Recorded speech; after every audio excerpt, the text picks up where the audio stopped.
Hi, everyone. It's a great pleasure to introduce our today's speaker, Vlad Dobrosavljevic. Vlad is physics theory professor at Florida State University and National High Magnetic Field Laboratory. Vlad is also a well-known expert in the field of strongly correlated and disordered materials, including systems exhibiting metal insulated transition, glassy behavior, bad metals, non-Fermi liquid, graphite phases, and the list can go on. Today, Vlad has kindly agreed to give us a talk on typical medium theory, the theory that he has developed in order to study electron localization in disordered and correlated systems. Thank you, Vlad, and the floor is yours. Thanks a lot, Anya, and it's a pleasure to be here and to continue with one more lecture as a part of the MASS series. In previous lectures, I talked about metal insulated transitions and what weak or moderate disorder does in strongly correlated systems in the vicinity of the mode point. But today I would like to switch gears and discuss what happens in the limit of strong disorder where electrons can form bound states. So we need to deal with Anderson localization, and this is a big challenge, especially within the DMFT approach that we want to focus on. So before I go on, let me first thank once more the National Science Foundation for supporting me for so many years, and I hope that this will continue. And now I can start my presentation, but before I do this, let me just mention that I will not give a very long list of references, but let me just point out 2 review articles where some of the topics that I'll be discussing were explained in some detail. One is this disorder-driven non-Fermi liquid behavior of correlated electron, which was written some years ago, together with Eduardo Miranda. And the other one is the monograph with review articles on conductor insulator quantum phase transitions that we published in 2012 with Nadine Trivedi. And I wrote the first chapter on metal insulator transitions, but there's another chapter 6 on disorder within the DMFT. So as I discussed in previous lectures, there are 2 generic types of effect that can stop the electron from moving in solids in absence of specific change in symmetry, like magnetic order. Then there are only 2 basic mechanisms. One is strong interactions, which is what Maud pointed out, and the other one is strong disorder, which is known as Anderson localization. How these 2 effects influence each other, this is a big area of research that keeps on going. And last time I mentioned or I described what happens when we add weak disorder to mod systems. Today, I would like to take the opposite point of view and ask what happens in strongly disordered systems and how can we describe this within our framework of dynamical mean field theory. Well, to get an inspiration of what we'll need to do for this purpose, we can look back at the famous ill-condensed matter book, which are proceedings of a summer school in Les Houches in France back in 1979, more than 40 years ago, when the field of disordered systems was very popular, and Phil Anderson gave legendary lectures. And then he gave this quote in describing these systems: orthodox phase transition theory will be of little help to us for the time being, and thus the great body of literature in the field is simply irrelevant. What he was talking about is that the field of disordered systems, spin glasses, strongly disordered electrons, and so forth, is somewhat different than other areas of condensed matter research, and standard methods of statistical mechanics and field theory don't exactly work the way that you'd like. So you have to invent some new ideas, and he was, of course, one of the main pioneers of that. As a brief overview of what I'm talking about here is, let me remind you that standard phase transitions between different phases of matter usually differ. Different phases differ by symmetry, and so a major step forward was developed by Lev Landau, who formulated the Landau-Ginzburg picture based on spontaneous symmetry breaking. And once this was done, a very complicated and a rather successful tool of theoretical methods was developed based on this approach by further developing the Analyzation group approach using various field theory methods and so forth. In this area, very strong dimensionality dependence was highlighted for critical phenomena. And there are generally two types of approaches. One was to come from high dimensions when Landau theory becomes accurate, and then develop corrections to mean field theory.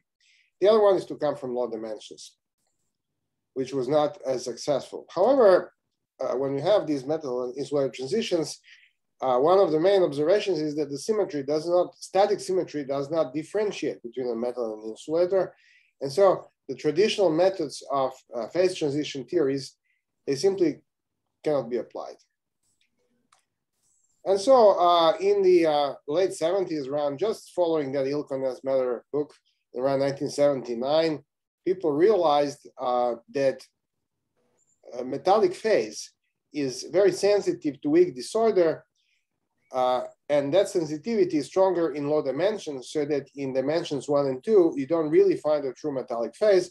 This approach, therefore, suggested that similarly to what you do in Heisenberg models and in other examples in statistical mechanics, you can also take an approach coming from low dimensions, developing around 2 dimensions. And this has led to the famous scaling theory of localization by Leo Abrahams and collaborators, and later developed further by Finkelstein et al. What is specific to this theory is that the transition is found in the regime of weak disorder and presumably also weak correlations. And so it has all kinds of limitations that later came back to plague this theory. And in fact, this type of approach has not been very successful. In fact, it has pretty much not explained any real experiments displaying metal insulator transitions. So probably something else is needed.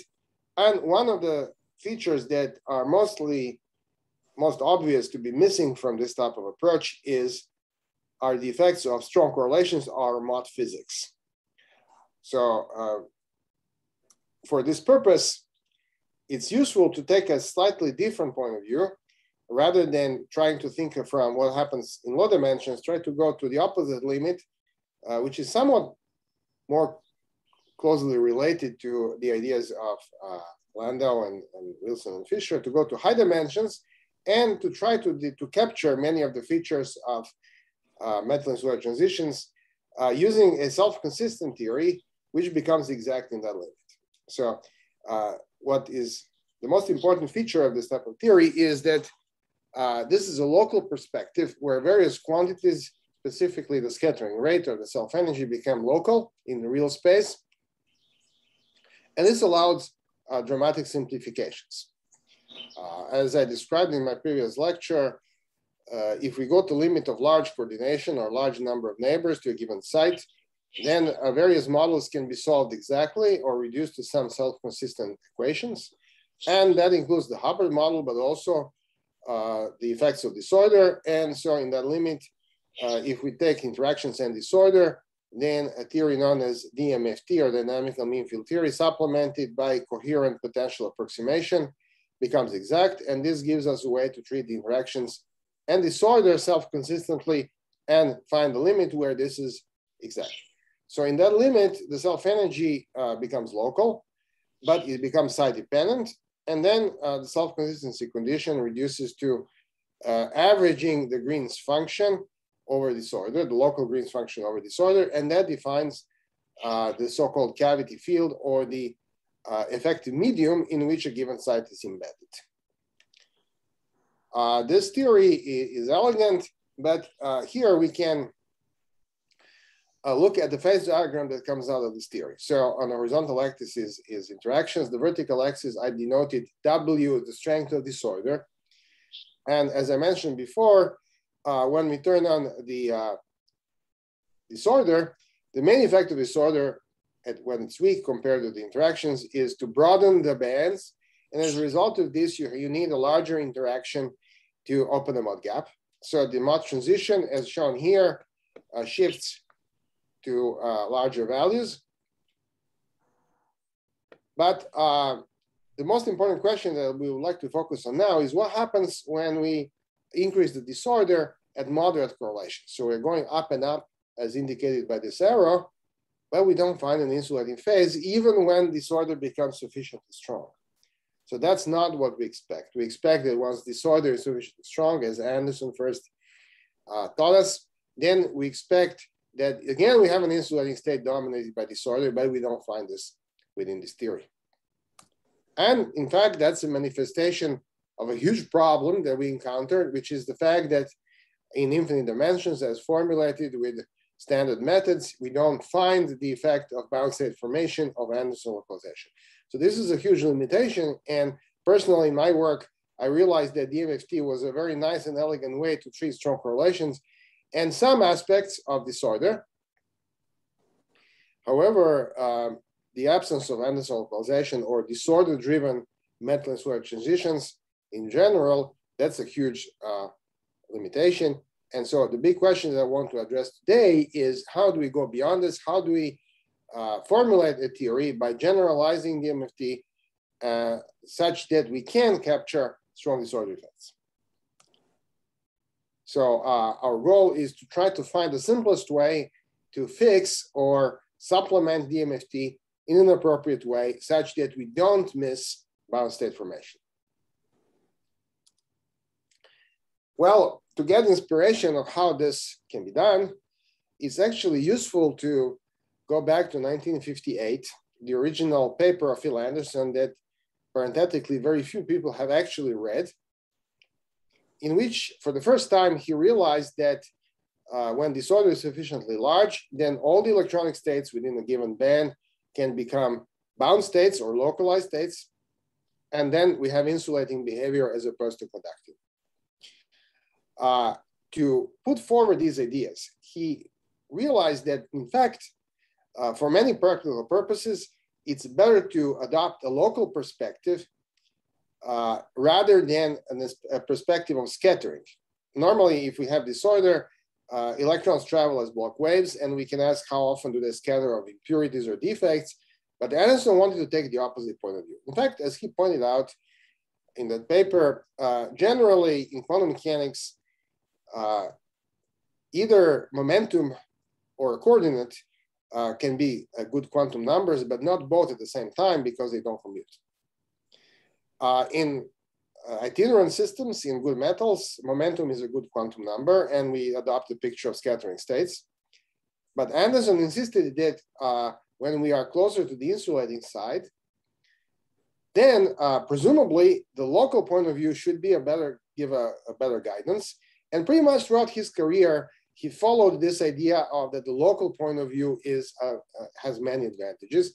As it turns out, another historical comment is that Gabi Kotliar, one of the originators of DMFT, was a graduate student of Phil Anderson, and I think he gained a lot of inspiration in developing DMFT from Phil's long-standing focus on local physics. So what Anderson said in his famous paper is, let's not think of the electron as a wave, but let's imagine placing an electron in a localized wave function in a local orbital, somewhere within a solid, like shown here. And then we can ask a question, what is the escape rate from this site into the rest of the system? If we have an insulator, then this escape rate will vanish. If it's a metal, it is finite. Let's calculate it. Now, this problem, in fact, is very similar to the problem that Enrico Fermi famously discussed in the early days of quantum mechanics, where he described the decay of the alpha particle, which is a bound state, and it decays after a certain time into a continuum of propagating states. And what Fermi told us is that the scattering rate, or the escape rate from this bound state, not the scattering rate, the escape rate from this bound state is given by the overlap matrix element between the bound state and the continuum, t squared, matrix element squared, multiplied by the density of final states. So if you have more final states to escape to, the escape rate is larger. Also, if the transition probability between neighboring states is larger, that also helps. So this is the famous Fermi's golden rule, and it defines basically what we today call the cavity function, describing the immediate environment of a given state, and which essentially defines this escape rate. This is the basic idea behind dynamical mean field theory. We start with the lattice, and then we formally can integrate out in calculating the partition function all sites except for one. And then this site is viewed as embedded in an effective medium described by a certain spectral function, cavity function, delta. And then the dynamics or the escape rate of this electron on the site is given by that function, which is self-consistently determined and it will depend on correlations and disorder. How that happens in a Mott transition, we already know. We start with a band, and once we turn on the interaction, which is sufficiently large, it splits the band into two bands. And then this environment of the given site is sitting in a gapped insulator, and therefore the escape probability at zero frequency will vanish. So the electron remains localized. How is this modified in presence of Anderson localization or the formation of bound state is not as apparent. And this is a very subtle point that Anderson famously explained in his first paper. What he noted is that if you have bound states, they will be randomly placed in the lattice, and only few of these bound states will overlap with that given site, so that if you compute the local density of states, imaginary part, negative imaginary part, the local Green's function here on this site, that local density of states will actually consist of several delta function peaks rather than a continuum. So if you are sitting here at a Fermi energy indicated by green, in order to escape, you have to overcome a gap to the first empty state in lattice. So any site is in fact sitting in a gap, except that these gaps are randomly distributed for different lattice sites. And so if you in fact take that local density of states and perform the average over the lattice, you get this something like that dash line here. And this is exactly what CPA does. So, but as you can see here, any particular site is not an average site. That's the famous quote of Anderson. And each site is in fact sitting in its local gap. So averaging the cavity function over disorder is a very bad idea, because the averaged cavity, the average spectrum of states into which we can escape, according to Fermi, looks very, very different than the average spectrum. So that was the famous idea of Anderson, but today we can, in fact, visualize this even more clearly by performing experiments. Today we have a phenomenal capability to do scanning tunneling microscopy, as for example done by Alias Dani several years ago. And what this does, it can measure the local density of states at a given point in the conductor. Here shown is an image that Ali produced for a semiconductor, gallium arsenide doped by manganese. Manganese is a donor. It gives 1 electron per manganese atom. And then at small concentration, about 3% manganese, you get this kind of picture where you see here shown, what is shown is the local density of states, which is nothing other than, by definition, the amplitude of the electronic wave function. So you can see the bound states forming. They're shown in red. And you can see also regions without bound states. So this is how an electronic wave function literally looks like in a random system with strong disorder. But you may ask, how does that influence the density of states in the energy domain? Well, you realize that if I'm sitting at a particular point here, for example, in the middle of the sample, there are only few bound states that have overlap with that state, and they're sitting at specific energies. So these bound states that have overlap with a given site, they will give rise to several delta function peaks with different spectral weights, depending on how far is the bound state from a given site. Now, what happens on the bare, if you go toward the metallic side, for example, if you can add manganese and go to the metal, then these bounds, and still you look at the same point in the sample, then these wave functions will spread out and will become metallic, but they will still have bumps. And in the energy domain, these bound states here will broaden by a certain amount. And so that means that if you place an electron on a given lattice sites, it will now have a finite escape rate rather than zero escape rate. So you're crossing from an insulator to a metal. how can we make this mathematically a little bit more specific? Well, what you want to do is to look at statistics of these local densities of states. And again, as I've shown in this picture, it's a very random quantity which strongly fluctuates from site to site. So this local density of states, if you look at a particular point in space or at a particular energy, so if you look here with a very high probability, it assumes a very small value because the wave function in most of the space, the wave function in most of the volume is very small, and it has appreciable values only in very small regions. Similarly, in the energy domain, there are these sharp peaks which have a finite width, but they're still very, very sharp. So the local density of states will have a very small value with a very high probability, and then very occasionally, it will assume a very large value. So the distribution function for the local density of states should look something like this. It should have its most probable or typical value, which is very small, but the average value can be much larger and may in fact remain finite at the transition. So if you do heavy numerics and you numerically solve Anderson localization, here shown is the behavior on the beta lattice, but it has been done for all kinds of lattices by very large scale numerics and finite size scaling.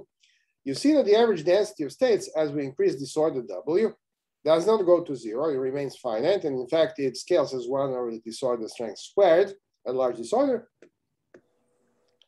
But the most probable value for the density of states in fact vanishes, which means that this distribution function, which is very non-Gaussian-like, it's peaked at an extremely small value. The transition to an Anderson insulator is signaled by the most probable or typical value of the local density of states vanishing. As it turns out, a very good measure of the most probable value is the so-called geometric average, which is what statisticians use to describe very skewed or non-Gaussian distributions, where the most probable value is very different than the average value. So if you compute this, the way to compute the geometric average is to take the local density of states, take its logarithm, average that over disorder or over sites, and then put that in the exponential. So this geometric average is now known to vanish at the Anderson transition. And this notion, this idea was first pushed forward in the paper by Anderson. Today we have numerics and people have shown that it goes to 0 as a power law fashion, and they even have numbers for the exponent beta. For example, in 3 dimensions for non-interacting electrons, beta is close to 1.6. The phase diagram for Anderson localization is shown here. On the horizontal axis, you have the energy or the frequency. And on the vertical axis, we have disorder. So initially we have a band of electrons, no electronic states here and here. In the middle, we have a band. And as we increase the disorder, the band broadens, as shown by these dashed lines. Dashed lines are where the average density of states vanishes. But the full line, the black line, indicates the transition between metallic and insulating states due to bound state formation or Anderson localization. So using this quantity, the typical density of states, we can differentiate between phases, and we find that the geometrically average or typical value of the local density of states vanishes in the Anderson insulator, and it remains finite in the metal. The line where it vanishes is the mobility edge. And we see at moderate disorder, only the band tails here are localized, but then above a certain disorder strength, the entire band localizes and we only have bound states.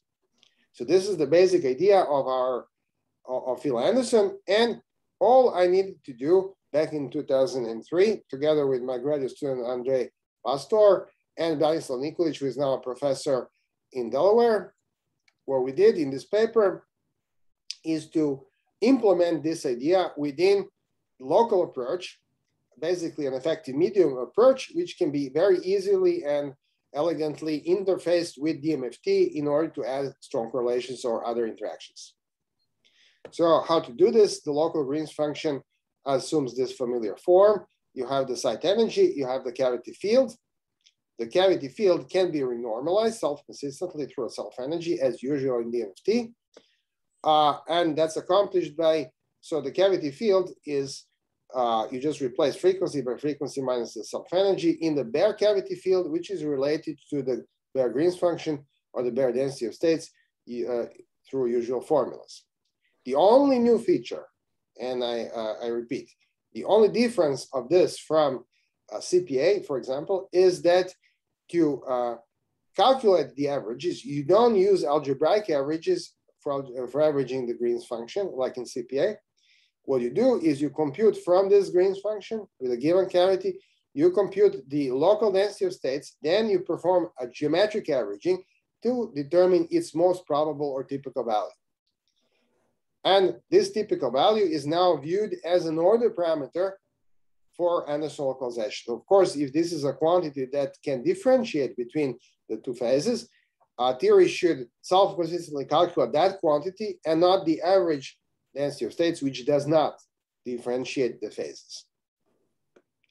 To get the corresponding Green's function, you perform a Hilbert transform, and that guarantees causality. And finally, we have a self-consistency condition where we insist that the Green's function describing the medium or the environment of the given site is the same as the geometrically averaged Green's function on a site. So this is the idea.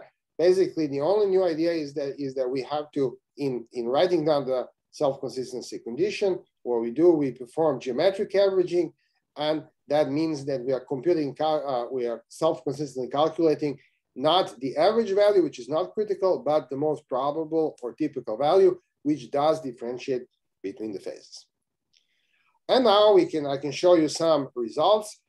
This result shows comparison between this approximation with no adjustable parameters, the TMT or typical medium theory approximation, and the dots are exact diagonalization, which has been very carefully extrapolated to infinite system sizes using finite size scaling. So this was what was done by Dynamical, and here you see the average density of states coming down, but not going to zero. And the dashed line shows that the self-consistent theory or CPA very nicely corresponds to this. I want to mention that you can also use the typical medium to compute the average density of states. And I think for me, this is the consistent way to do it. And then you get essentially the same results for the average density of states, which is not critical. But if we compute the typical or the most probable density of states, we find that it vanishes here at disorder slightly larger than the bandwidth.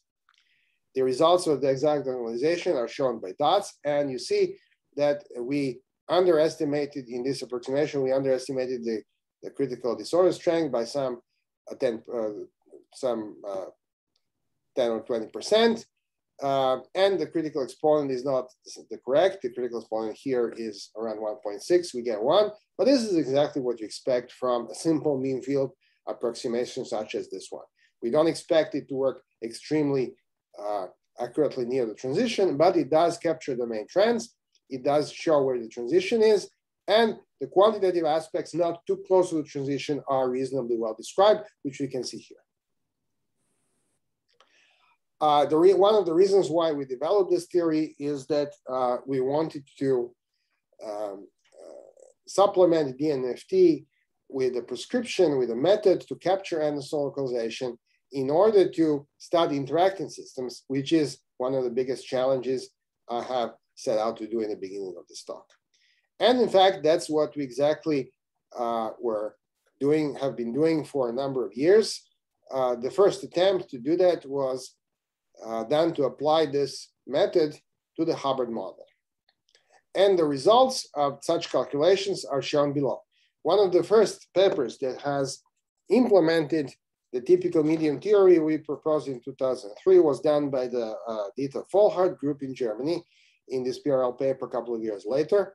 And they obtained the phase diagram for the Hubbard model. We see that at weak disorder, we recover what DMFT predicts and the results of CPA, where we have a coexistence region around the mud point. This coexistence region shrinks. But however, the critical interaction strength increases due to disorder, just like in a CPA approximation, and the results are very similar to CPA DNFT. Big difference happens here at strong disorder, where we do find a critical line separating an Anderson insulator from a metal. This critical line is identified by the vanishing of the typical density of states. I should mention that in this paper, they had something that they denoted as crossover region, or there is a passage saying that it's neither a metal nor an insulator. I think this is a little bit misleading. They were basing this based on the value of the density of states, which is not obeying the so-called pinning condition here. I'll return to that. But that's not a reason to call it an insulator. It is still a conductor. It's a poor conductor, but it is a conductor. So this black line is the actual metal insulator transition. And this is actually a strongly correlated region with disorder. We wanted to study this a little bit more carefully, and we published with several collaborators together. For example, Carol Aguiar did a lot of work, who is my former student. She did a lot of work on this problem. And these are our results. This particular phase diagram is from the 2015 paper, where we looked at finite temperature. And this is done at a particular temperature, which is low, but not zero. And again, we find the coexistence region. We recover the CPA behavior at weak disorder, but we find that the transition shifts to a larger U as disorder is increased. And then there's a disorder-driven transition shown in blue here. In between, there is a region where you find a metal where at zero disorder you had an insulator. And this is in fact the region where there is a very highly non-trivial interplay between disorder and interactions. It turns out that the strong correlations in this regime are strongly screening the disorder. And so there is a very unusual metal with some unusual thermodynamic features of Griffith's phases and so forth in this intermediate regime. Notice also that not only the critical interaction increases when we turn on disorder, but the critical disorder strength shown here increases when we turn on interactions. So if we take the disorder strength to be slightly larger than the bandwidth, we should have an Anderson insulator. But as we turn on interactions, we can go into the metallic regime, because this type of interaction in the Hubbard model, the local on-site Coulomb repulsion, tends to perform or induce strong screening of disorder. And so we can have an intermediate metallic conductor here, separating the Mott insulator and an Anderson Mott insulator. This regime over here at strong disorder in Hubbard Mott system has not been studied very carefully yet. However, as I mentioned in my previous lectures, the Mott transition at half filling, which is what we're discussing here, is best represented by so-called kappa organics or Mott organics that Kazushi Kanoda and Martin Dressel have been experimentally studying. And both groups are now in the process of introducing systematically disorder and then asking what happens to the metallic phase, what is the nature of the transition, and so forth. So far, they've managed to arrive somewhere over here. And they've observed the fact that the coexistence region shrinks, the critical endpoint temperature drops in agreement with theory, but they have not been able to study this high disorder region yet, or the transition to an insulator. This is now in the works. And in fact, Martin Dressel has now written a very large proposal for the next 5 years to study this regime systematically, and these experiments are forthcoming. It's interesting to note that the behavior that we find, at least within this approximation, differs considerably if we take slightly different models for the interacting electrons. What I've shown you before is the Hubbard model supplemented with site randomness. In a series of papers, also with Carol Aguiar, we've studied another model, the charge transfer model, which is a good representation of various oxides such as cuprates. And that model consists of, it's a two-band model consisting of one broad conduction band. For example, in oxides, that would be the oxygen band, and a narrow correlated band, which would be a D band of transition metals. So it's a two-band model where we have correlations only on one of the bands. And then by changing the gap between, or the splitting between these bands, we can go from a metal to a multi-insulator. This is well known, and it has been first pointed out by Zanen, Zavatsky, and Allen in this legendary paper from 1985. This model can also be supplemented by disorder. And then we find a slightly different phase diagram.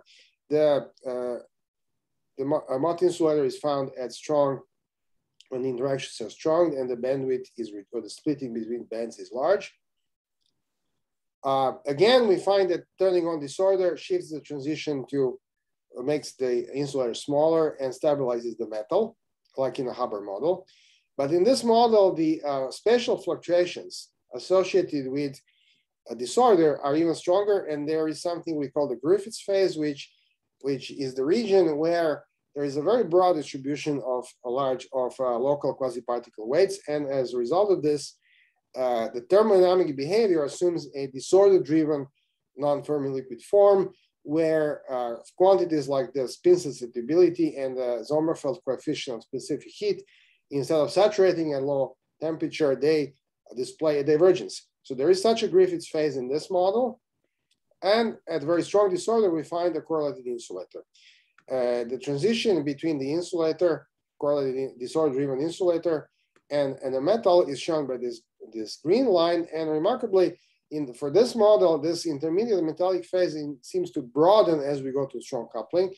And that's quite different in the Hubbard model. So one lesson to learn is that in realistic systems, we have to be a little bit careful, and that even the phase diagrams can substantially be affected by the details of the band structure and the model.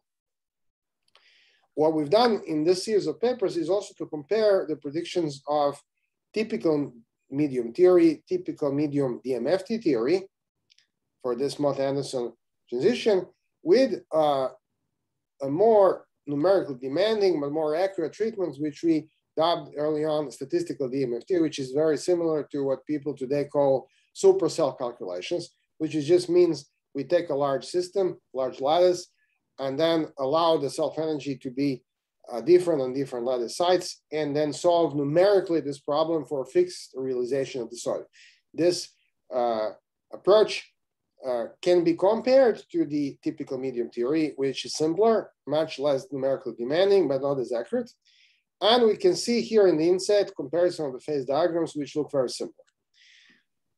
With Carol Aguiar, we performed a much more detailed comparison between these two methods. And I will not go into too much detail, but I want to show you here the comparison. This is for the disorder-driven, the interaction-driven transition where we fixed, this is disorder-driven. We fixed the charge transfer gap, and we increased the disorder W. And for example, we can look here at the typical density of states shown by this dashed line here. So we can see that the typical density of states, geometric average density of state, goes to 0 over here. And let me see here. This is the prediction of typical medium theory, this dashed line here, and the prediction of supercell calculation or statistical DMFT is shown by this black line. So as you can see, they are very similar. The transition is not found exactly the same point, which is not surprising, but the qualitative behavior is similar. I should mention that in both theories, the average density of state displays an unusual feature, which is the fact that if we plot the inverse of the average one, it is also seen to vanish at the metal-insulator transition. That means that the average density of state actually grows near the transition, which is a very bizarre feature that I'll return to. Some other quantities are also compared here, and this is the typical value of the quasi-particle weight Z, and we can see the two theories give essentially the same result.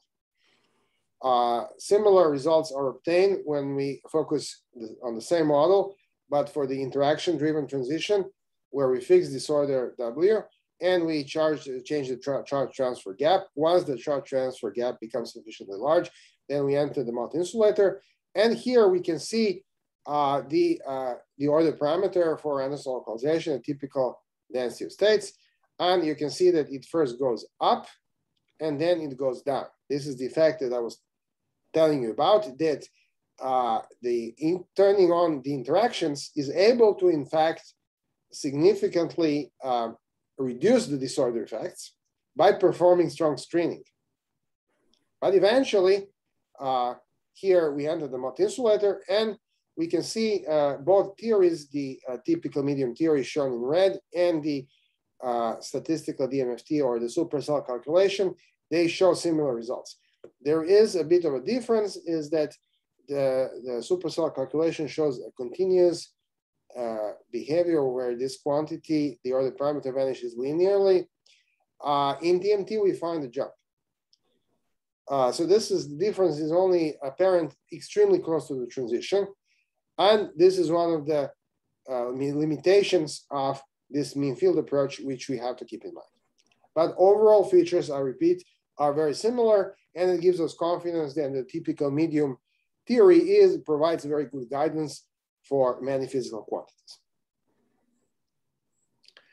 I would like to now discuss in a bit more detail a few features of the Mott-Anderson transition, which is the new type of transition we are able now to discuss within typical medium theory. And let me return now for the moment to the Hubbard model.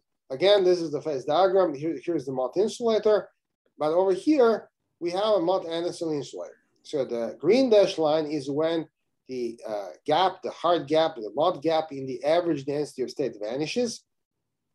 And so in the Mott-Anderson insulator, the average density of state doesn't have a gap.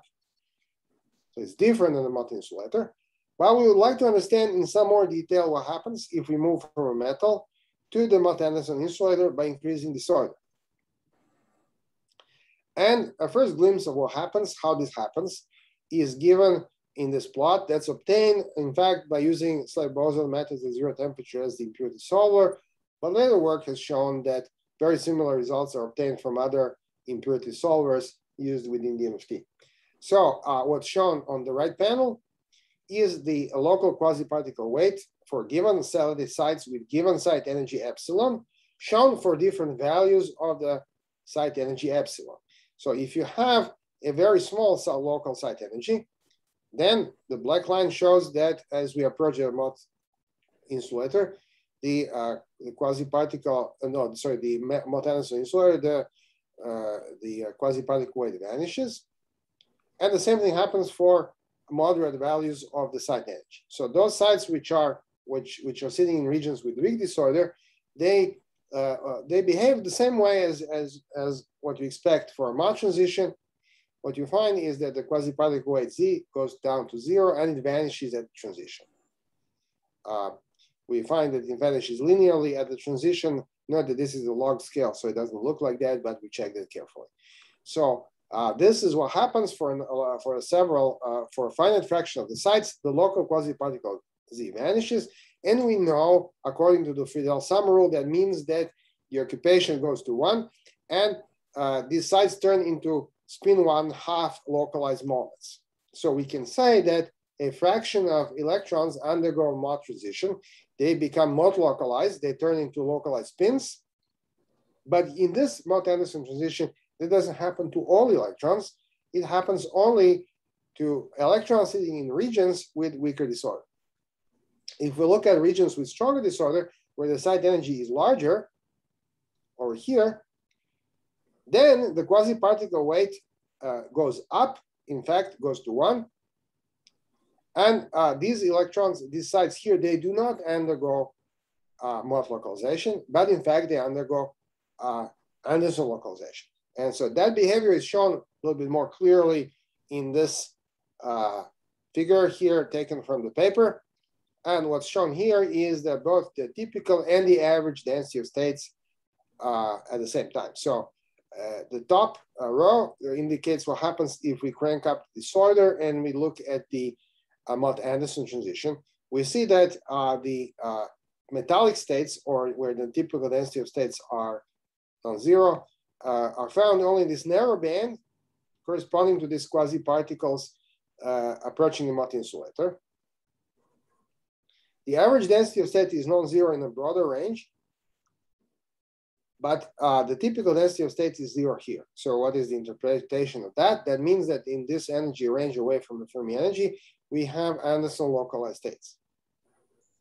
So we clearly see that we see something that's very similar to the Mott transition, where we have metallic quasi-particles at low frequency with spectral weight that gradually vanishes as we approach the transition, just like at the Mott transition. However, there are other electronic states that are Anderson localized. The bottom line shows what happens when we have moderate disorder, where we crank up the interaction U, and then we undergo a standard Mott transition, shown here for the quasi-particle band. So you can see here for these quasi-particles at weak disorder, the typical and the average density of states coincides, and so the quasi-particles remain metallic, and all electrons undergo Mott localization. The situation is different here, is that some of the electrons, they undergo Mott localization, others don't. But the prominent feature here is that notice how all these electronic states, which are metallic, they are basically glued to the Fermi edge. That's the phenomenon of Kondo pinning, that the quasi-particle, the Kondo resonance tends to approach the Fermi energy, which is typical of all Kondo systems. And in this case, it means that the disorder is very strongly screened for those metallic quasi-particles. And that also means that essentially fractional electrons are undergoing something very similar to a Mott transition. It also means that the height of this quasi-particle peak remains finite at the transition, leading to that jump that I've shown. So there are some features of this simplified typical medium theory, which are artifacts of this theory. And that's essentially the result of the fact that in typical medium theory, the cavity, which normally fluctuates strongly as a function of energy and position, in fact, is replaced by its most probable or typical value, but we don't really keep track of all the entire distribution function for these fluctuations as we should. To get a more accurate result, we need to go beyond that, and in a supercell type of calculation, we can capture this. But in typical medium theory, we ignore certain fluctuations, and there are few physical quantities that are actually affected by that significantly. So again, what we find here is that there is a Mott transition, even a strong disorder, but it occurs only for a fraction of electrons. Why does that make sense? Well, to understand that physically, it's very natural and very appealing to look at the atomic limit. In the atomic limit, if we turn off quantum hopping T, then we only have disorder and interaction. So if the disorder is strong and we have different site energies shown by these black lines, then and the interactions are weak, then in each quantum, in each state, in each site, we put two electrons and they're paired up like this. So there is no free spin here, and this is something very similar to a Pauli paramagnet. Yes, it's a Pauli paramagnet. So finite spin susceptibility, finite specific heat. On the other hand, if we have strong correlations U and weak disorder, then all electrons, all sites are singly occupied, and we have localized spins, giving rise to Curie law behavior and magnetism. What happens in between? Well, if we have comparable disorder and correlations, then a fraction of sites which are sitting here at stronger disorder, a fraction of the sites will be doubly occupied, and another fraction of the sites will be singly occupied. So you have a coexistence of Anderson localized and Mott localized states. So this is an unusual behavior, but in this atomic limit, it's very plausible, and you can directly see how it works. This behavior that the electrons break into two distinct groups, one group displaying Mott localization and another Anderson localization, can be described by saying that this forms a so-called two-fluid model. This theory is still reasonably crude, but it gives a hint that this is perhaps generic for some physical systems. And in the remaining few minutes of this talk, I would like to give you some examples of some similar behavior observed in experiments. the most established family of materials where this is seen is given by Adobe Semiconductors, which are very well studied because they are the basis of all modern electronics. To fabricate Adobe Semiconductor, you place some phosphorus impurities or some other, it doesn't have to be phosphorus, it can be arsenic or something else, but let's focus on phosphorus doped silicon. And we place phosphorus atoms, substitute phosphorus in a silicon lattice. Now, because phosphorus is a donor and valence 5, it has on one extra electron compared to silicon. So if you place a phosphorus donor here, it forms this 5th electron. This extra electron forms a hydrogenic bound state with a phosphorus atom. Everything is known about this. It has a binding energy of about 30 millivolts or 300 Kelvin and a Bohr radius of about 20 angstroms. So we have these bound states and they're far from each other when the concentration of phosphorus is low. Once you increase the concentration of phosphorus above a certain critical value, which is of the order of 10 to the 18 per centimeter cubed, then these bound states start to overlap and the electron can jump from one to the other phosphorus and eventually becomes a very good conductor. In many devices, like those found in these integrated circuits in your cell phone, contacts are made by heavily doping silicon with phosphorus or boron because you can make a very good metal from doing this. So at high concentration, this is a very good metal. At low concentration, it's an insulator. But because you have a single electron here forming a bound state with phosphorus ion, it carries a spin 1/2, and this is essentially strongly disordered Mott insulator. So you have spins, localized spins here, but these bound states are far from each other, and you have an insulator. This transition between these two limits has been studied a great deal. At low temperature, it's very sharp, and the experimental results have been reviewed in this little short review article by Mikko Planen and collaborators some years ago, some 30 years ago, 20 years ago, no, 30 years ago, wow. And you see the conductivity, low temperature conductivity dropping to 0 smoothly at the critical concentration. It may depend whether you have a half-filled band or the uncompensated silicon phosphorus, or a compensated, which means partially filled band, where correlations are weaker. That behavior has been well documented, as shown here, and it still remains to be fully understood theoretically. However, even more interesting is to look at the thermodynamic response of this material. So as I told you, in the insulating phase, you have each phosphorus carries a spin 1/2 magnetic moment due to the bound electron, and you expect Curie-Weiss behavior. Indeed, this is what you find. At low concentrations, this is the reduced concentration 0.58, meaning that you are below the critical concentration. We find that the spin susceptibility grows in a parallel fashion, as you expect for localized moments. This is on the log-log scale, so the slope of this line indicates the exponent. And what they find is that the exponent is around 0.7 to 0.8. So it's less than 1.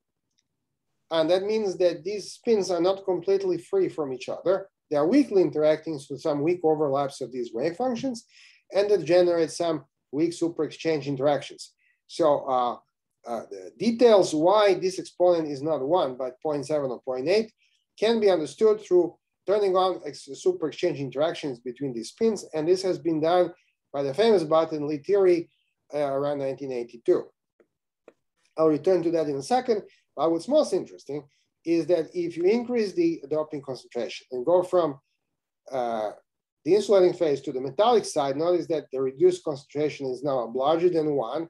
This is N over NC. So 1.1 means you are barely on the metallic side, and 1.8 means that the concentration is roughly twice the critical concentration. What you find amazingly is that the spin susceptibility continues to diverge with essentially the same exponent at low temperature. On this log plot, it's shifted down, meaning that there is another contribution which is finite that shifts those curves up and down. And that simply means that in addition to the power law behavior due to localized spins, there is now on the metallic side another contribution which is finite, and that's what you expect for a metal. So Planen et al., when they studied these materials, they phenomenologically proposed the two-fluid model, where in the critical region and even on the metallic side, you have two groups of electrons. You have some electrons that seem to be approaching a multi-insulating state, or they are localized spin 1/2 electrons, and then another electrons that resemble more what you expect in a metal, where we expect polysusceptibility or finite spin stability, low temperature. So there is good experimental evidence of this two-fluid model, and famously Polanyi and all have discussed this and proposed this two-fluid model a long time ago. Just a few words about the theory that can be done to explain the insulating side. Well, far from the metal, you have weakly overlapping wave functions, and basically famous super exchange mechanism that Phil Anderson put forward many, many years ago explains that there is an antiferromagnetic interaction between these localized spins, and this super exchange interaction decreases exponentially with distance. Because these atoms are very randomly placed, it turns out that the distribution function for the super exchange J is very broadly distributed and covers, in fact, several orders of magnitude. So you have some sites which have a huge super exchange interactions, and then there are sites which have very small interaction J. There's an extremely broad distribution of interactions. So you can think of this as a very, very strongly disordered quantum antiferromagnet. And what happens here is what Batt and Lee first pointed out, and in fact, even earlier by the Skupta and Ma, is that those pairs of sites which are strongly interacting, they form a singlet. But the singlet is, you can think of it as a polarizable molecule, and the distant spins, which are interacting with this singlet, they can polarize the singlet depending on their spin orientation, and that singlet will induce further interactions between these spins. So they have formulated in this work the so-called strong disorder normalization group method, which says how you can eliminate the high energy bonds and obtain an effective low energy Hamiltonian through this recursion relation. This has been implemented numerically, and the results of Batt and Lee are shown in the blue dots here, and they agree extremely well with the experiment. What we tried to do a number of years later is to try to gain a better analytical understanding of this process. And you can do this by treating these spins not by thinking of them as spin 1/2, but as SUN spins in the large n limit, where a certain RUB type of theory, which is very similar to a DMFT type of approach, you can formulate a mean field description of this random system and solve it exactly. It turns out that it's possible to analytically solve these equations even in presence of strong disorder in finite dimensions. And what you find is that pairs of sides, again shown here, form singlets. Each spin finds one neighbor, and they form a singlet. So this can be described as a valence bond glass, which is a valence bond solid with randomly placed valence bonds. Some of them are very strong, some of them are weak. And as a result of this, as you lower the temperature, more and more of them formed. And nevertheless, sufficient number remains unpaired that you obtain this power law divergence. And our analytical results shown in red agrees extremely well with the numerics of Batt and Lee, and the black lines are the experiments. So we have a full understanding of how the insulating phase of this random MUT systems works. But what we learn from this is an important part, at least for thermodynamics, is that you have intersite spin interactions due to superexchange. And you have to treat them accurately in order to understand the full behavior. Of course, this type of approach can be extended in principle to the metallic side using ideas that we have been describing so far, using DMFT supplemented by disorder. This has not been done yet, but what this argument here indicates is that single-side DMFT, even when properly applied to strong disorder, may not be sufficient. And in fact, what we learned from these studies, and I am not able to describe all of them in great detail, but I just want to give you my main conclusions, is that the effects of interside spin interactions becomes extremely important, especially in disordered systems. So let me give you now a big picture or a summary of what I'm trying to tell you today. concerning strong disorder and correlations. We found that properly formulated typical medium theory is able to capture understand localization effect in a technical approach, which is flawlessly interfaced with correlations and with the MFT. This can be applied to Hubbard-like systems, but it can be applied to many other systems with different interactions, like long-range Coulomb interactions and phonons and so forth. So we have this theory at our disposal. It's not perfect. It has some shortcomings, but it gives good guidance for many, many physical quantities. It is able to capture some really unusual behavior, like this two-fluid model that I just described. Also some aspects of the electronic Griffiths phase, where strong special fluctuations due to correlation and disorder qualitatively change the physical behavior. The single-site approximation has some severe limitations, as I'm mentioning. Luckily, in the last, I would say, almost 10 years now, this typical medium theory approach has been generalized very elegantly in the work by the group of former Mark Jarrell, and the leading contribution to this has been done by Anya Telecka and other collaborators, where they were able to formulate cluster generalizations of typical medium theory, which can be also used for interacting systems. This has led to a large number of publications showing that as the cluster sizes increase, you get more and more accurate results. And this can, in fact, be regarded as a very powerful way to treat strong disorders within this approach. Anya will speak about these cluster generalizations and the results she obtained in a separate presentation. But today I would just like to mention what I already told you. We found from studies, from various studies of disordered Hubbard models, that we believe that there are cluster corrections or no local corrections to single-site DMFT. So the self-energy is approximated to be a local quantity in a single-site approach, but there are things missing.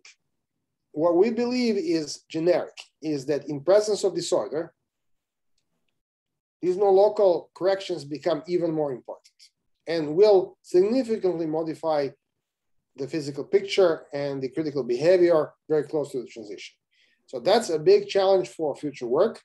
We'll have to include some cluster corrections, and the theory that I've displayed to you just a few minutes ago, which is describing very accurately the insulating size of Adobe Semiconductor, it can be regarded as a cluster approach with 2 sites per cluster. So it's a rather modest cluster generalization, but already it's a huge improvement compared to a single site theory, and it really well describes very well, at least the insulating side of strongly disordered MOT insulators. This remains as a challenge to be extended to the metallic side, but I think this task to go beyond the single site approximation is extremely important, and that's should be, I think, one of the main research directions for the future.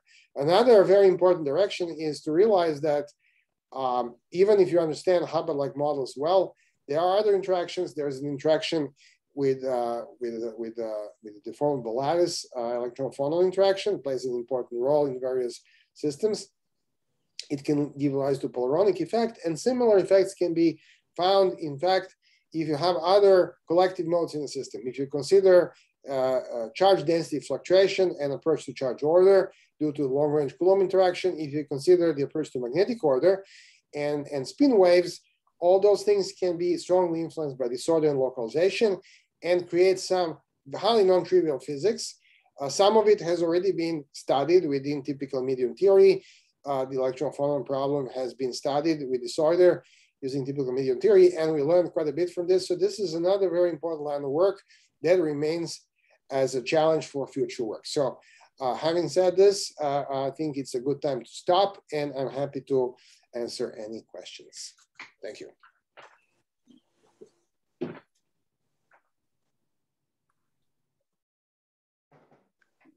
Thank you, Vlad.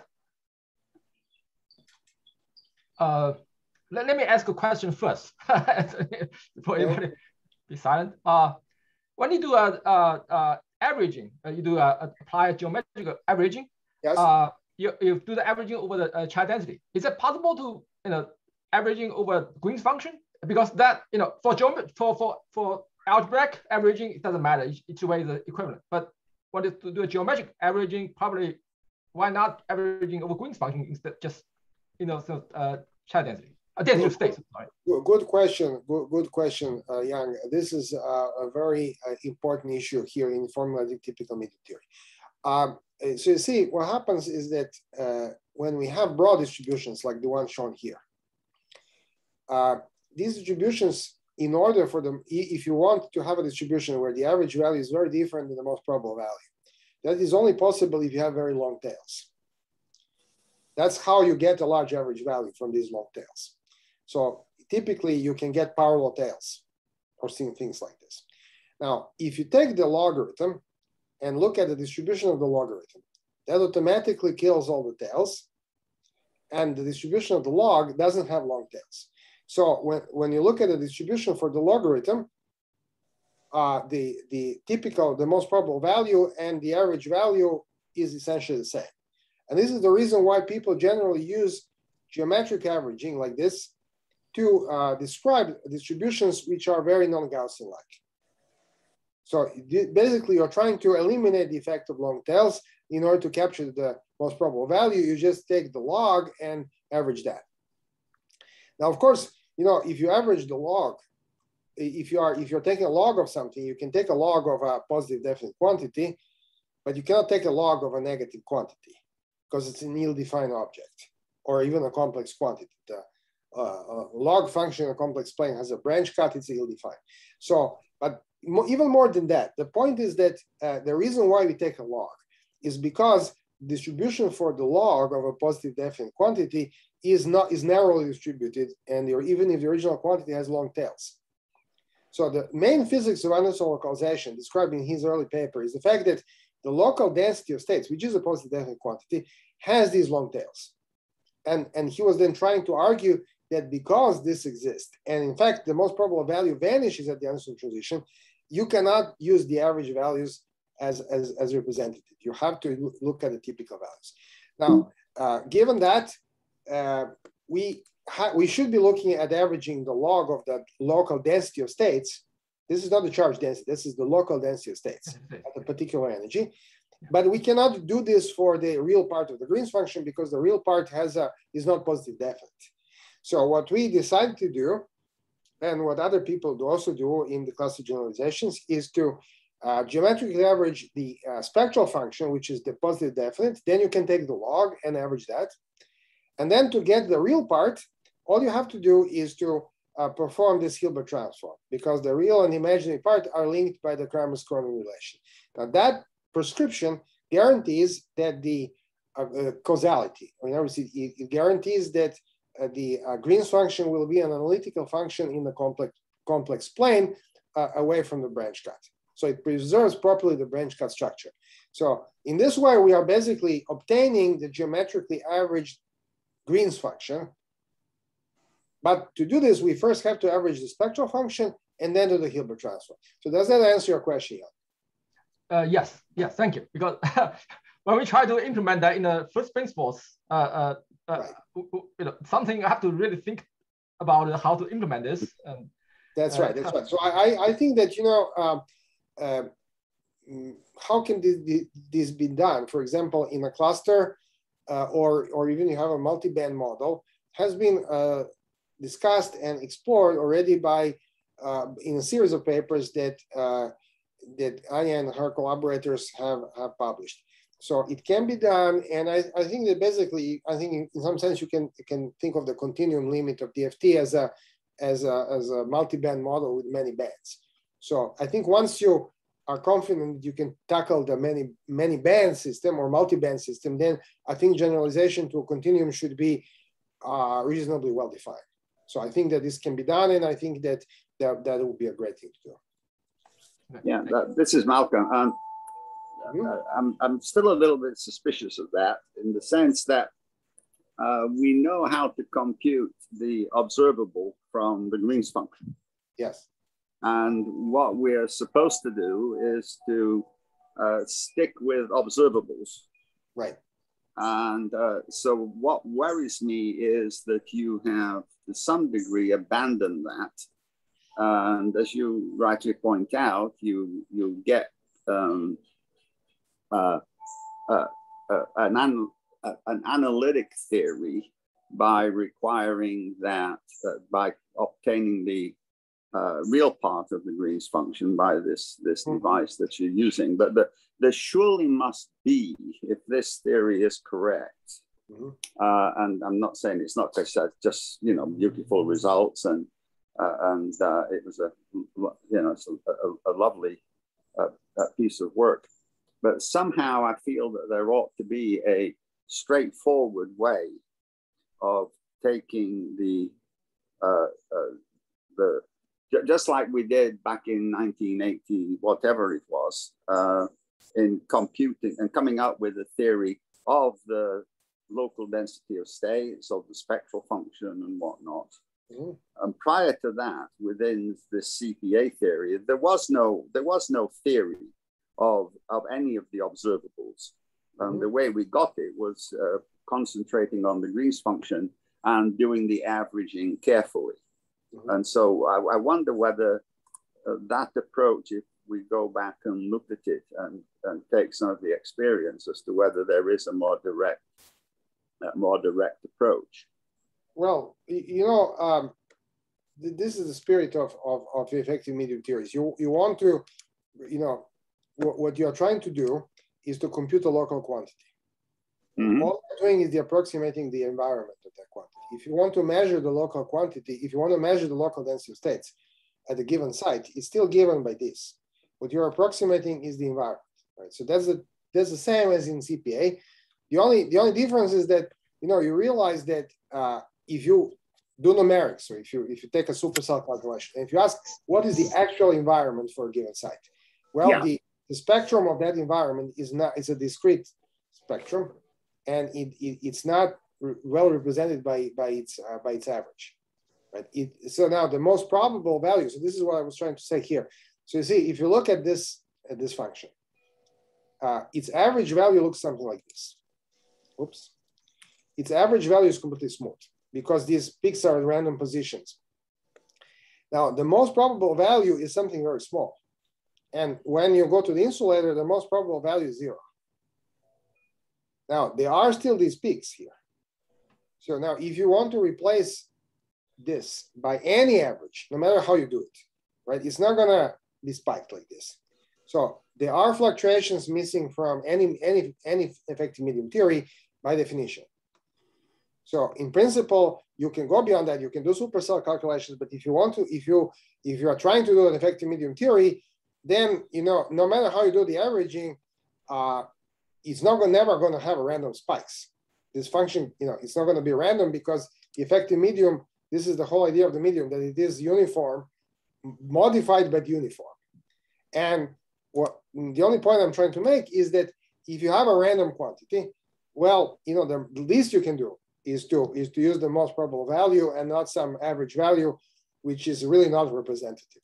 So if you do CPA, you are really averaging, doing an average, but an average quantity doesn't represent well the most probable value. So, and to put it in another way, you know, if you don't do self-consistent theory, you should calculate what is the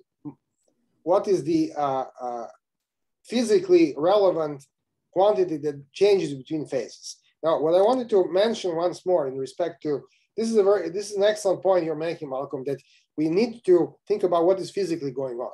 So what is physically going on here, this is what Anderson said in the paper. We want to know what is the escape rate. Right now, the escape rate is just the imaginary part of this. It's given by this density of states of the environment. And what we really want to know is the escape rate. Now, because the escape rate is proportional to the local density of states on the neighboring site, its typical value is very small. And that's just simply because if you look at this, where is my plot? Oh, yes. Not all the escape rate from all the sites is not the same. Some sites have large escape rates, some sites have small escape rates. They are distributed, but what you want to know is what is the most probable value of the escape rate. And that most probable value is computed, is well represented by the geometric average. So what you want to say is that what's the probability of me from escaping? If I compute the most probable value and I find it 0, then with probability 1, I will never be able to escape, and I actually have an insulator. So that was the idea that goes back to Anderson, and he where is this? Yes, he is the one who pointed out that what we should be focusing on is the escape rate from a given site. So we should look at the given site and ask, how can we leave that site, right? And what is the statistics of this process? Now, again, the fact that if you compute in a supercell calculation a distribution function for these escape rates, the fact that this distribution function is highly singular with an extremely small value that vanishes at the transition, that's a very strange statistics. And that's the main reason why you cannot do naive averaging, is because this statistic is extremely singular. And so what you need to focus on is what is the most probable value and not what is the average value. So again, can I just post? Okay. So show me the picture of this. Yeah, this I think is the one you're pointing to now. Yeah, that one. So that one? No, the one before it, right? With this plot of the density of states, right? So where you've got all these spikes, right? Now, if I try to think about what gives rise to those spikes in real space, right? Right. And so, to some degree, presumably, it has to do with the local environment, right? Well, it's just... Are those spikes, if you try to analyze that, can I understand or get some feeling for how the local environment of any given site gives rise to one of those spikes or not? And then is that environment somehow local, or is it always local? Is it sometimes local? Is it sometimes long range? And how do I understand that? This is an excellent point. So you see, if you look at this formula here, so you see the omega n are eigenstates of the Hamiltonian, and so these are the wave function amplitudes. That's the definition of the local density states. So let's imagine now that we have all bound states. Like this is the STM picture showing bound states. You see bound states are all over the place. They are randomly placed in the sample. Now, if you pick a particular point in the sample, then only few of these bound states which are nearby will have an appreciable overlap because they decay exponentially with distance, right? So if the bound state is further out, its overlap on its amplitude on a given site will be very small.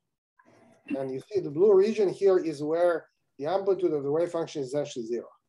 So if you're somewhere in the middle, there are only few bound states that have tails reaching to that particular site. Right? Now, these particular bound states, they are eigenstated at a certain energy. So if your frequency, if your energy corresponds to that energy, then the local density of states will have a spike. So there is a one-to-one correspondence between the real space picture of these bound states and that. And so, yeah, but still, it is the fact that, I mean, this is an alloy in some level, right? It's got gallium and manganese and arsenic.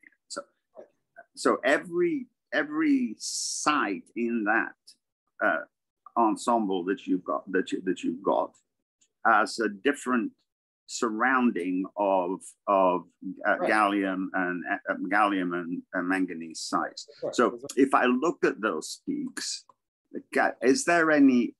Can I understand what is it? Is it a local environment? So no, it's not. There's not you don't have a one-to-one correspondence between chemical environment, chemical occupations, and those bumps. This bump can be, for example, a bound state formed on 3 magnesium sites. Yeah, sure. Right? Okay. So these bumps, they are bound states, but they're not necessarily bound states on a single atom.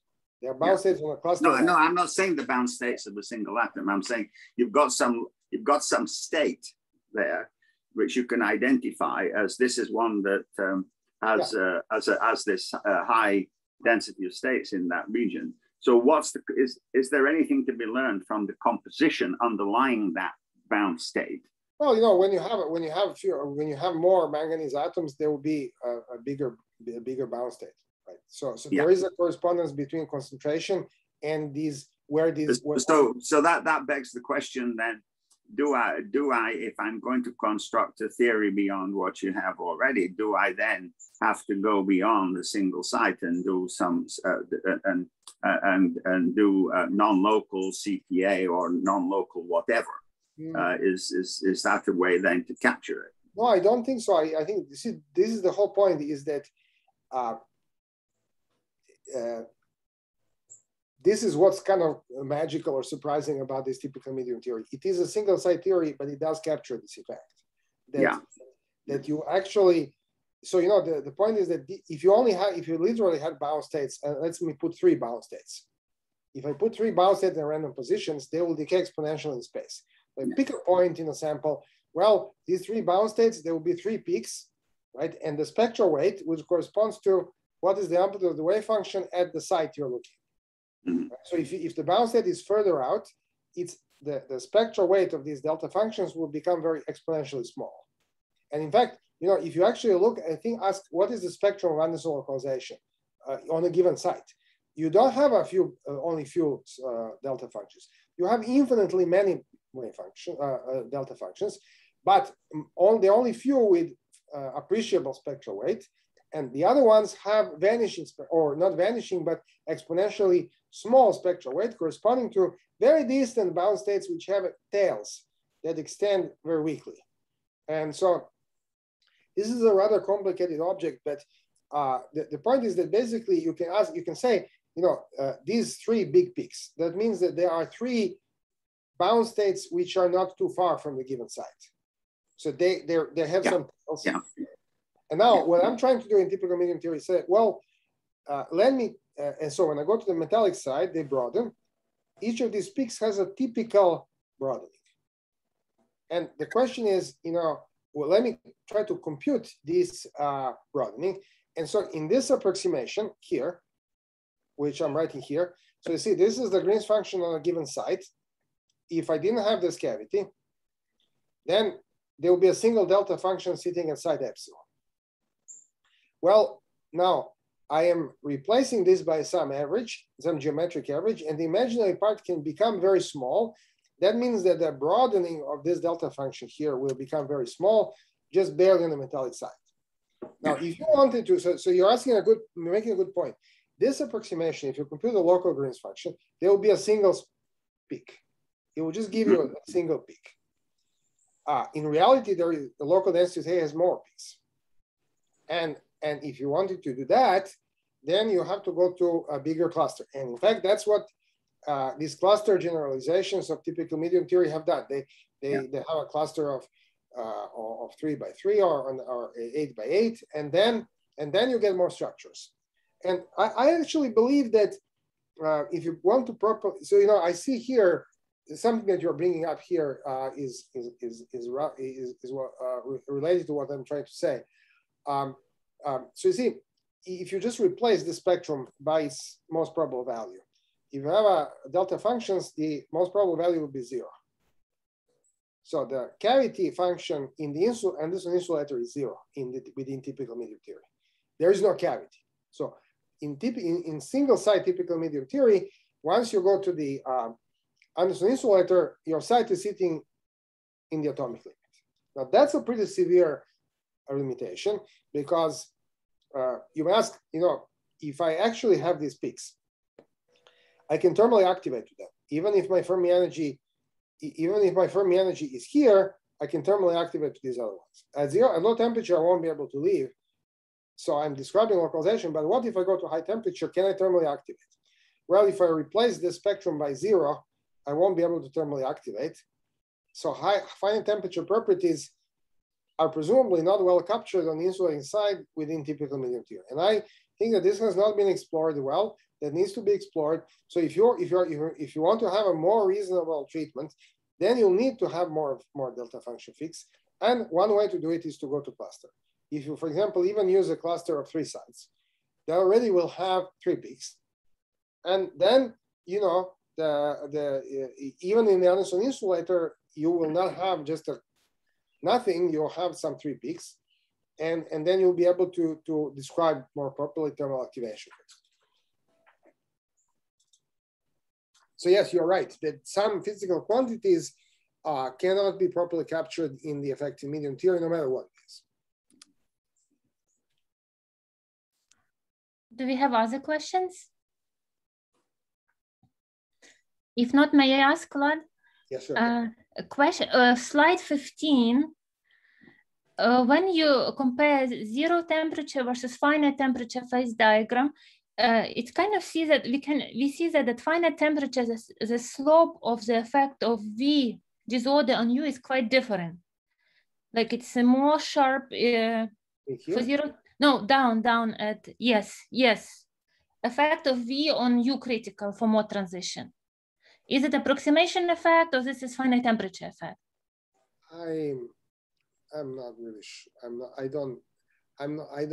I think that, okay, so let me answer this question. Yeah. Let me give you some facts. I think that if you are at very weak disorder, you can do perturbation theory in disorder for everything. And I think one should be getting, it should go as W squared simply because, you know, everything has particle, I mean, the disorder distribution has particle Hall symmetry. So the first correction should go as W squared. So I think that these numerics here maybe was not done very accurately, perhaps. I see. The reason I asked because I have seen exactly the same for extended Hubbard model. We saw it like straight and then curved, like you have it. So I wanted to ask. So okay. You know, I think that if certainly within typical medium theory, you can do when disorder infinitesimal, you can do perturbation theory and solve the self-consistency conditions perturbatively. And the first correction goes as W squared. So that tells me. So I now this is also done. I think that this was done with ITP. Also, you know, so it wouldn't trust. It could be that maybe the numbers are not very accurate. They have done NRG, and now, you know, this is another thing that it's kind of questionable when you have things like this. When you have something flat and then it's very sharp and then it's, I discussed this with various people who do NRG. I'm not completely sure that NRG used mechanically can be very accurate in a random system in this kind of situation. So it's possible that some details are maybe not too correct, but you know, this was one of the first papers. So I think this was it was not done super carefully. And I don't think that was not their aim. All right, thank you so much. Other questions? Just one comment regarding typical medium theory to produce experimental observable. I think typical medium theory can give mobility edges, and these mobility edges can be determined experimentally, right? Yeah. So that was just one comment there. This is true, and this is actually a very interesting point because in this experiment here, they have done exactly that. In the STM experiments, you can, so you see here's the phase diagram, you can put the Fermi energy somewhere, but by applying, you know, they put an STM tip, and then they can apply a bias. They can apply larger and smaller bias, so they can look not only at the Fermi energy, but they can look away from the Fermi energy. In principle, then you can ask from doing statistics of these local density of states, he also gets distribution like this. And he says when this most probable value is larger, you're more metallic. When the most probable value is smaller, you are approaching Anderson like insulator. And you can, by doing this, you should be able to see which states are extended and which states are localized. So the picture, standard physical picture, is that for modular disorder, you have localized states here in the tail, and then you have extended states everywhere in the middle. Now you may ask yourself a question: what if I'm very close to the transition? Well, suppose that, so this is you are sitting here at the mobility edge. This is the transition. And then we can go look above and below. So according to Anderson, if you look above, on one side, you should get metallic states, and on the other side, you should get localized states. Well, what Yazdani has found is something completely the opposite, that the state at the transition is most localized at the Fermi energy. So he's looking close to the critical concentration for the metal sludge transition. Then you can sit at the Fermi energy or above or below. And he found that it turns out that, that the states above the Fermi energy and below the Fermi energy are less localized than the state at the Fermi energy. Mm-hmm. So it would seem to be completely contradictory with this picture. And it means that you cannot really define a mobility edge. So because the mobility edge is defined as the boundary between extended and metallic states at a particular value of disorder. Mm-hmm. Now, they found another feature in this experiment, which is the fact that the average density of states seems to vanish exactly at the Fermi edge. So there is some sort of gap that opens, whereas in standard energy localization, the average density of state doesn't go to zero. It's just that you form bound states and the typical one vanishes, but the average doesn't vanish. So this mobility edge picture, it seems like that at least for this material and for apparently several other materials is maybe completely wrong. Mm-hmm. So it's not that, you know, mobility edges are ill-defined for non-interacting electrons. No, they're perfectly well-defined. Yeah. It's just that it seems that somehow interactions do a lot. Mm-hmm. And that's another thing I wanted to mention in respect to that. It's in this experiment, they find, and in many experiments at the STM, they do find that as you get to the insulator, this is strong disorder. Mm-hmm. There is a pseudogap that opens.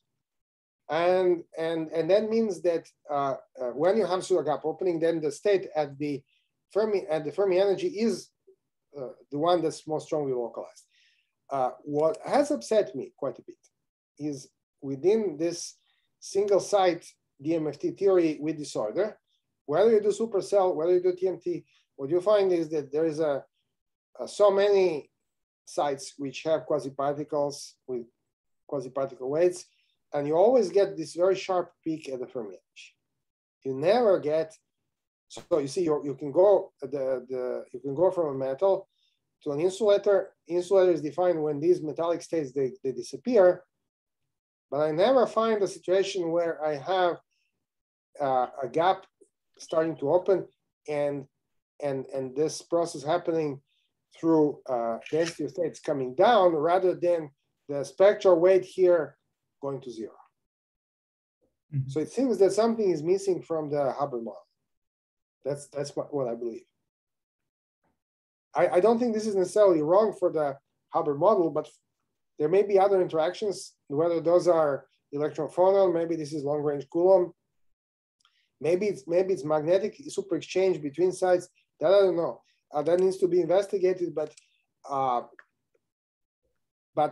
what I think is already becoming clear from many experiments is that the picture of mobility edge doesn't seem to apply to almost any electronic system, contrary to the early claims and what everyone believed. So, you know, I don't have a proof of this. This is based on anecdotal evidence and rather few experiments that have been performed. But when you look at these pictures like this one, there is an enormous amount of information, and they have done the statistics and the analysis very carefully. And whatever they find seems dramatically different from non-interacting localization. This is why I believe that even though there exist disorder-driven transitions, and those are not easy to describe, we have to go beyond single-site approximation and the Hubbard model. Otherwise, many experimental features cannot be understood. Mm-hmm. Okay. Thank you. Thank you, Vlad. Sure. Any questions? More questions or?